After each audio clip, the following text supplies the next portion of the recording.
Olá, amigos, sejam todos bem-vindos ao estudo da lição da Escola Sabatina. Estamos juntos mais uma vez aqui neste canal e mais uma vez agradecemos a você que já está inscrito aqui.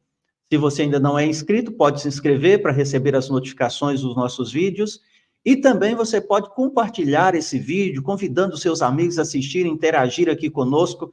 Vai ser muito proveitoso, muito bom, muito bacana para a gente. Nós estamos estudando nesse trimestre, o quarto trimestre de 2024, o último, portanto, os temas do Evangelho de João.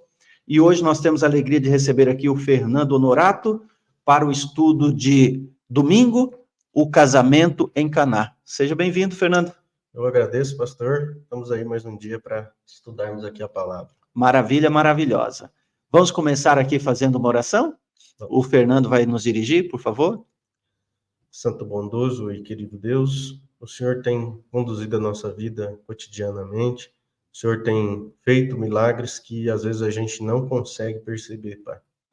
Obrigado por tudo que o Senhor tem feito por nós, queremos te pedir que o Senhor seja conosco, não só nos estudos, mas também na vida de cada um que aqui está assistindo esse vídeo.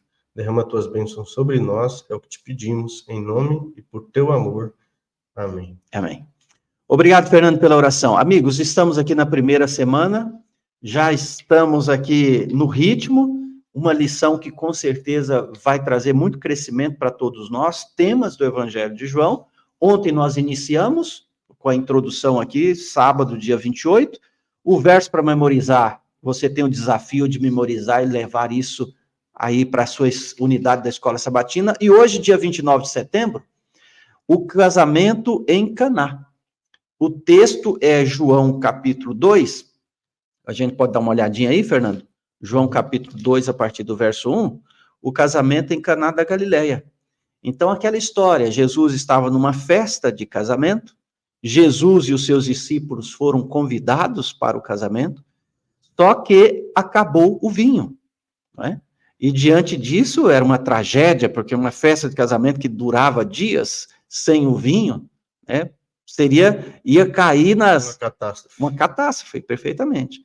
E aí Jesus entra em cena, a Maria também entra em cena ali, falando, né, que olha, acabou o vinho, não tem mais vinho, e Jesus então dá uma ordem, né, diz aqui o verso 6, estavam ali 6 potes de pedra, que os judeus usavam para as purificações, e em cada uma cabia cerca de 100 a 120 litros, Jesus ordena, né, que coloquem água nesses potes, e encheram completamente ali esses potes, e então no verso 8 Jesus disse assim, agora tirem um pouco e levem ao responsável pela festa. E qual foi a surpresa? Quando eles levaram, e o camarada lá pegou a água, experimentou, era um puro suco de uva, um vinho de primeira qualidade. Agora, imagina quem estava lá e viu Jesus colocando a água no pote lá e tal, e de repente vai tirar, porque eles não tinham visto ainda. Na hora que eles foram servir, que eles viram que era sim. Um vinho ali. Olha lá, diz o texto assim, ó, eles não sabiam de onde tinha vindo, por mais que os serventes que haviam tirado a água soubessem. Os serventes colocaram água nos potes, mas de onde que veio onde é que estava esse vinho, né? Então, houve ali aquela questão, todos costumam servir primeiro o vinho bom, e quando já beberam muito, já estão de barriga cheia, né? Serve então o vinho inferior, mas agora estavam experimentando um suco diferente. Você vai ver que é a diferença do tempo de hoje para o tempo antigo, né?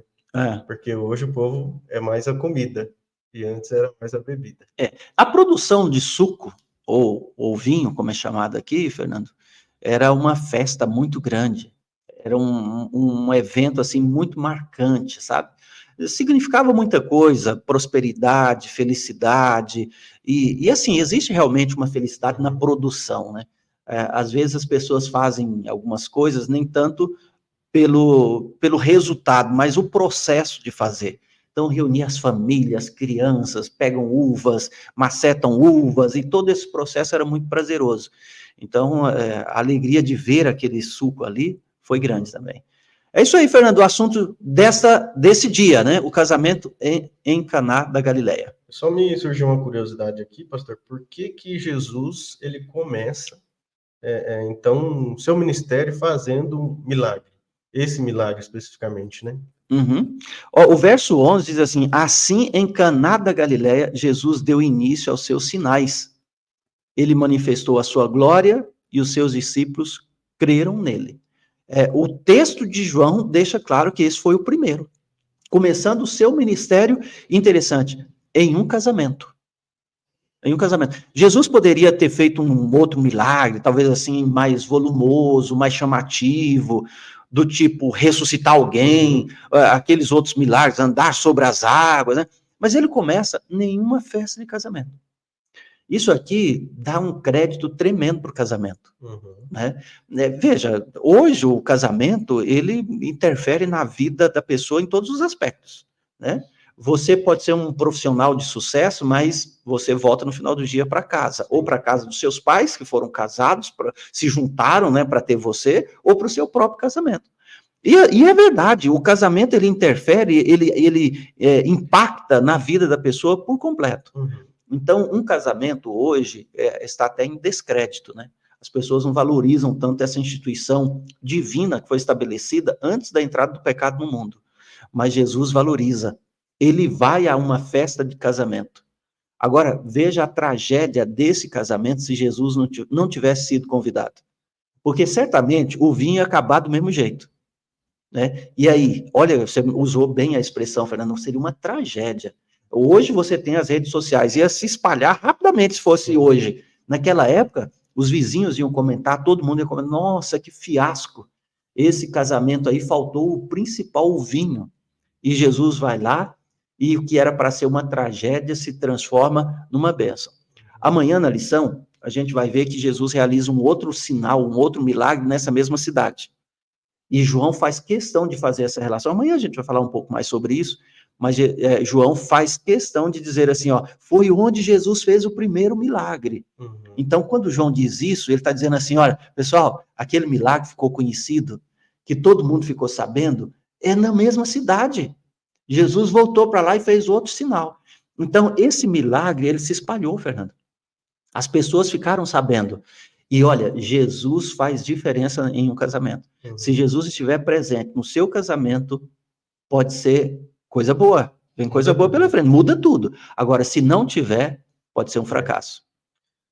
Pastor, uma curiosidade também é a relação sobre Jesus e Moisés aí. Uma outra questão que me veio aqui é a questão do ministério de Jesus, o vinho está presente no casamento, e o sinal de Jesus, que é o vinho, que é o sinal da nova aliança, que está presente até hoje. Perfeito. Né? E esse paralelo entre a nova aliança, casamento, vinho, como é que se dá? Legal, olha só, por que a lição faz esse paralelo entre Jesus e Moisés?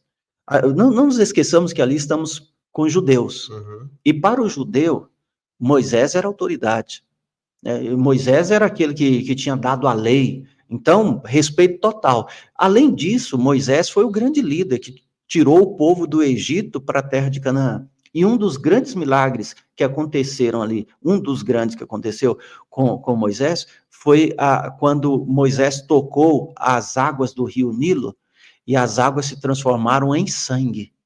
Então, isso foi, puxa, o rio Nilo, que é tão respeitado, adorado pelos egípcios, transformado em sangue.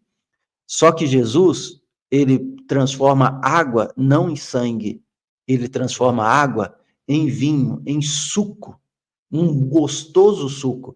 Então Jesus estava dizendo aqui, ó, olha, se Moisés fez um sinal e vocês creram nele, tem alguém aqui que tem um poder maior do que Moisés, e olha só o que eu acabo de fazer aqui, é para que vocês creiam em mim. E aqui está o sangue da nova aliança, o suco como símbolo da nova aliança. Aqui está alguém superior a Moisés. Nossa, tremendo. Então, uma relação tremenda aqui entre Jesus e Moisés, e a lição vai continuar falando dos sinais que foram realizados para que as pessoas crescem em Jesus. Os dois libertadores, né? Exato. Amigos, muito obrigado por estar conosco, obrigado, Fernando, pela companhia. Que Deus abençoe você, que Deus abençoe você também. Vamos juntos crescendo no estudo da lição dessa semana. Um forte abraço e até o nosso próximo encontro.